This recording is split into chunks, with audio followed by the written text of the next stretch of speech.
আজকের সময় কাজের কি অবস্থা দেখুন। আমি কালকে কলকাতা গেছিলাম, বাসে করেই গেছিলাম। তো যেতে যেতে আমি দাঁড়িয়ে গেছিলাম, আমি অনেকটা সময় বসে এসেছিলাম, কাউকে একটা বসার জন্য জায়গা ছাড়লাম এবং আমি দাঁড়িয়ে এসেছিলাম।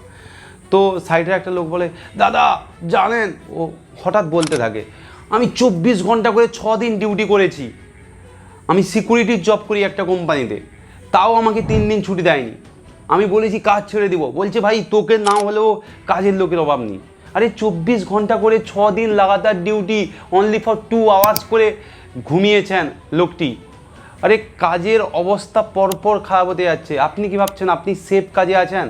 আপনি কি ভাবছেন আপনি যে কাজটা করছেন ওটা সেফ থাকবে? দুদিন পর আপনাকে কেন আপনার মালিক এক্সচেঞ্জ করবে না? কেন আপনার যে বস আছে এআই অ্যাডপ্ট করবে না, আপনাকে কেন রাখবে? তার জন্য না, আপনাকে নতুন কিছু ভাবতে হবে। আপনি ভাবছেন যে সরকারি কাজ খুঁজবারে গভর্নমেন্টও চাইবে যে কেন আপনাকে নকরি দিবে, কেন চাইবে?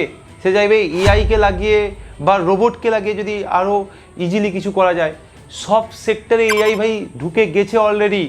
বড় বড় কোম্পানি অফার করা আরম্ভ করছে গভর্নমেন্টকে এআই সার্ভিসের জন্য। আমি বলবো আপনি কিছু নতুন বিজনেস শুরু করুন যেটা এআই অ্যাডপ্ট করতে পারবে না বা এআই সেটাকে করতেই পারবে না। তো সেরকম যদি কোনো বিজনেস চালু করতে পারেন, আপনি ভাবুন, ব্রেনস্টর্ম করুন, চ্যাটজিপিটি গ্রককে আস্ক করুন এবং শুরু করুন।